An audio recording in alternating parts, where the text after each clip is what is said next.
Hey, what's up YouTube? So, went for a little hike yesterday down the trail behind my house, and it's pretty nice. I thought I'd share it with you and just touch base on a couple of things that have been in the news lately. Alright, first up, Charlie Veitch. There's 7 billion people on this planet. Everybody's got an opinion. Everyone's entitled to their opinion. Everyone's entitled to change their opinion. That's just the way it goes. That's human nature.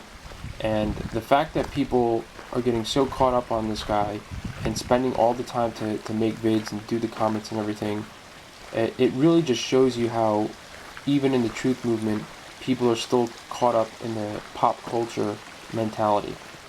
You know, as far as I'm concerned, unless someone is directly involved in your life, your personal friends, your personal family, your landlord, whatever opinions and decisions your landlord's making, that's probably going to affect you. Your cable provider, internet provider, if they have some opinions and decisions that might affect the service that they're providing to you. And of course, like the president, important people like that directly affect your life. You want to pay attention to what their opinions are, and if they flip-flop, that's important to know about. But Joe Schmo activist, again, one of the 7 billion people on the planet, it's just a waste of time, in my opinion.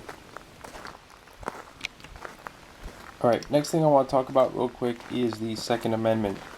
For those of you who know, whenever I speculate on stuff, if I have like a very specific thing that I'm thinking of, I list it on the main page of my YouTube channel. And it says 2 predictions. It probably should be called 2 guesses, because that's really what it comes down to. But, I think it's good that anybody, even though I'm not like Gerald Celente or something in the business of doing forecasts, I think anybody that's going to engage in them, even in just casual conversation context, it's good that they list everything that they're speculating on so you can gauge their accuracy across the board. It's fine if you're going to be a complete dumbass and you're wrong all the time, but just, let people know. In any case, one of the things that I have up there is attempted government override of the Second Amendment through legislation during 2011, and I posted that in January of this year.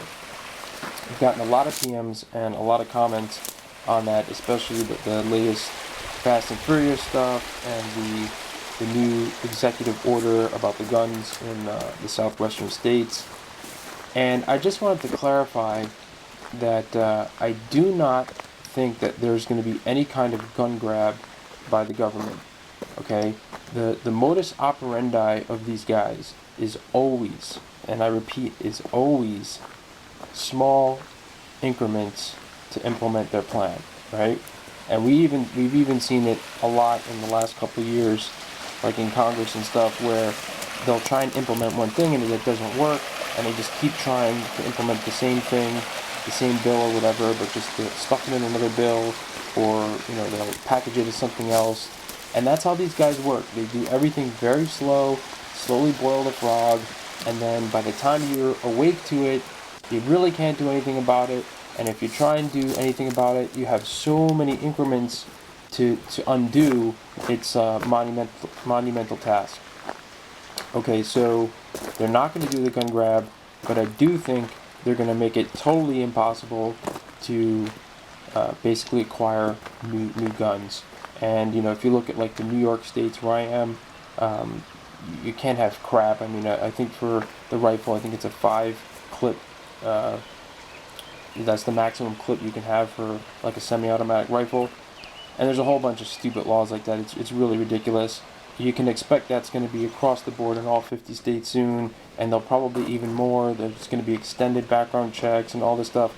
And they're just, like I'm saying, they're going to make it completely impossible, or just too expensive and too time-consuming, and something where they get the last say on whether or not you're going to be able to get your firearms. And that'll be across the board for the whole country. As far as the gun grab, like they've already done in a number of states, they're going to have guns for food, guns for fuel, that type of stuff. So between restricting new guns and then cashing in old guns via those programs, they're going to just continually position themselves to basically disarm the public. And that's how I see that going down. As far as predictions go, I'm gonna drop one right here in the middle of this video here. I believe it or not, okay, I have been saying for not too long, but for a while now, that I think China is going to become a democracy. And the main reason why I think that is because I think that the powers that be are setting up the U.S. to be Nazi Germany. This is a big belief of mine. And I want to share with you, basically what I'm thinking is that they're going to make China to be the new prospering democracy, and the U.S. to be the evil Nazi empire, and boom, you get the World War III, and you can see where it's going to go from there.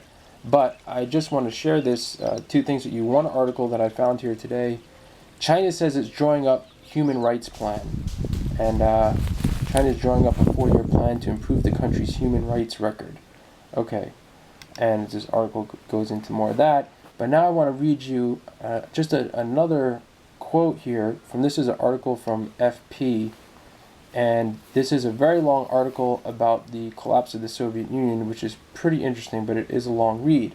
But I just saw this line in it and wanted to share it with you here, because I know everyone thinks I'm crazy when I say China is going to become a democracy. Here's the quote. Unless we remember this well, we will continue to be surprised by the color revolutions in the post-Soviet world, the Arab Spring, and sooner or later an inevitable democratic upheaval in China, just as we were in Soviet Russia. So this guy says an inevitable democratic upheaval in China, and this is something I've had my eye on in the background for a while, and just thought I'd throw it out there. Alright, so now I want to get a little personal here for a minute and just give y'all a basic channel update. For those of you who've been around for a while, you'll remember that I used to do a lot more discussion videos sort of like this, and I sort of did some research videos and just presented some different stuff. And lately I've been focusing a lot on the news bulletins and doing just a lot of that.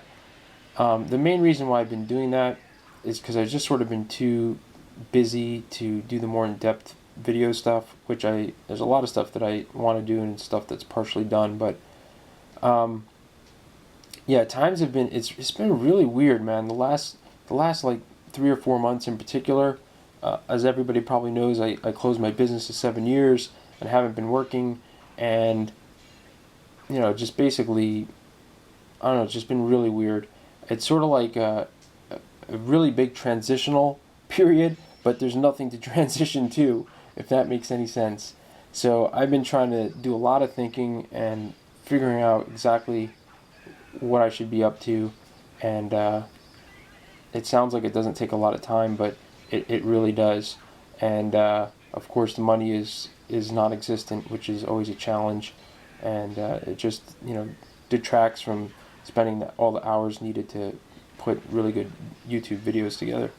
And just to give you an example, funny story, I left the house today to go to the post office, and I live basically on a hill, and my car was going putt, putt, putt, putt, I don't want to go up this hill.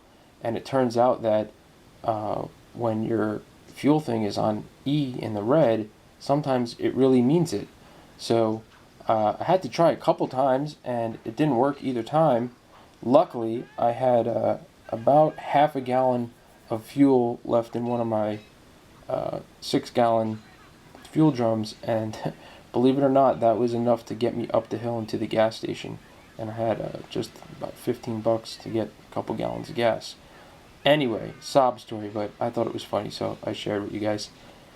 That's it. Alright, later YouTube.